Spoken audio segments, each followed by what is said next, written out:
I'm Callie Lewis. You're watching Geek Brief TV. This is Brief 446, Part 2 of Leo Laporte and the Twit Cottage.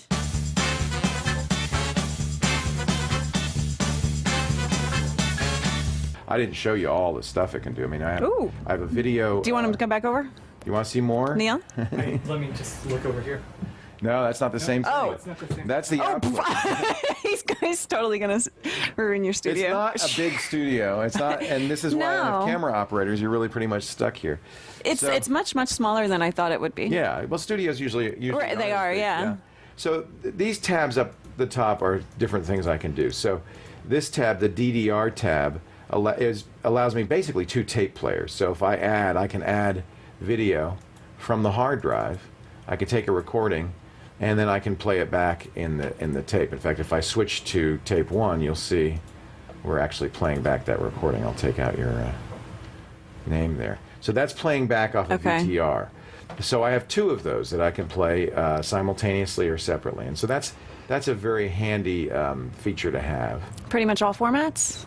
Pretty much, yeah. Surprisingly large number of formats, actually. Most of the time, I mean, the native format is kind of AVI. It records to an AVI file with MPEG-2, but I can read most other formats, including QuickTime formats. Okay. This tab is the text tab. So this is where, see, I have your name. Right. Here, I have a lower third I can put up.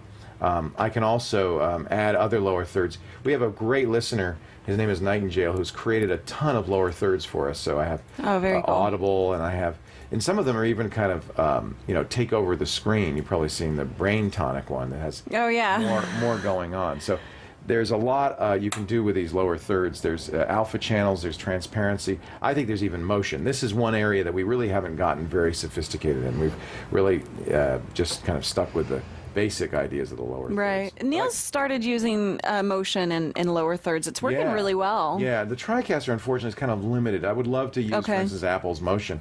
I can't. You have to create them with Lightwave 3D. It's a very specific format. Okay.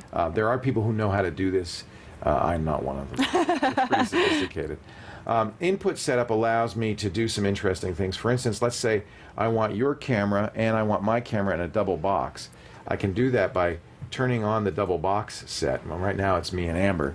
Let's change the input to your camera in the double box, and so now you and I are in a double box together. We use this all the time when I do the shows because this usually the host is in Skype, so I'll put the Skype video up there. That's one thing this does that's very cool too, is I can pull up inputs from other computers, so I can actually see my Mac on the screen. I can see it. Is it just this Mac over here? It's actually an unlimited number of computers, so I can also see that you just have to run this little software program called IVGA on the computer, and you can pull it up too. And you have 3 ready to go at any one time, but you can have all the computers on the network have the program running. So all I have to do is choose it from a drop-down menu, and I can have that computer pull that computer up. So I do this, for instance, this is the Skype computer, so I'll put the Skype computer in the double box, and I'll have Steve Gibson, on the Skype computer on the right, and I'll be on the left. Okay. So there's, again, you see that there's a lot you can do with this thing. It's got a lot of capability. Things like picking up it was very important to me to be able to get computer screens on the screen. I really needed that capability because you do so much with it. Right. The nice thing about the Mac, because the Mac zooms, I can really zoom in on these. The disadvantage is the TriCaster's doesn't work as well with Macs as it does with Windows. So, and the Windows zoom isn't quite as good. So, that's been a little bit of a disappointing feature. This is for instance our chat room, and I can pull it up on scroll. But watch, as it scrolls, it tears a little bit. Oh, okay, yeah, I see that. And that's just because it's going over the network, and it's just not keeping up. It's not refreshing properly. It doesn't do that when it's not scrolled in.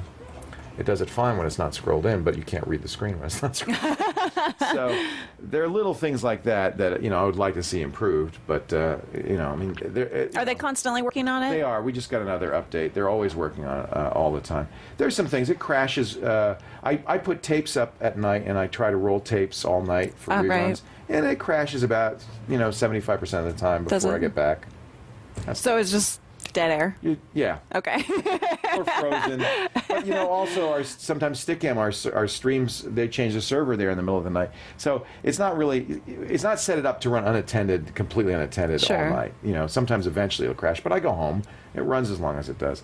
Finally, this is for us very important. This allows us to stream directly to the internet using Flash Media Encoder. So it has a built-in Flash Media Encoder. I enter in the server information here, and I can stream it out to Stickam, which rebroadcasts it. So you know, one of the things that we did that was a really great idea was we got Stickam to work with us. They've been very cooperative to give us a 16:9 window. So this widescreen window that we have, really, it's not high def, but it really makes people feel like they're watching a high-def screen. And the quality is very good. Because we're using Flash Media Encoder, we sent out a stream that takes about 564 kilobits to download. So if you don't have broadband, you're not going to be able to see this. You don't have good broadband, you're not going to be able to see this. But Can they choose to go lower quality? I could go much lower quality. But no, but can the viewer? No. Okay. So you're stuck with what I send. And that's a big problem with video online. I mean, you know, there aren't a whole lot of. Closed me for some reason. I'm not sure why. Maybe that's because I put this down. But anyway, I think we're still broadcasting. So. Look, hey, this is bleeding edge. Yeah. As you know, I mean, the idea of doing a live television station, you know, out of over a T1 line is crazy. The fact that it works at all thrills me. One of the shows Leo Laporte produces is called Windows Weekly with Paul Thurrott. The HP Media Smart Server is sponsoring this episode, and Paul actually has an in-depth review. I have a link to it at www.geekbrief.tv. I'm Callie Lewis. Thanks for watching.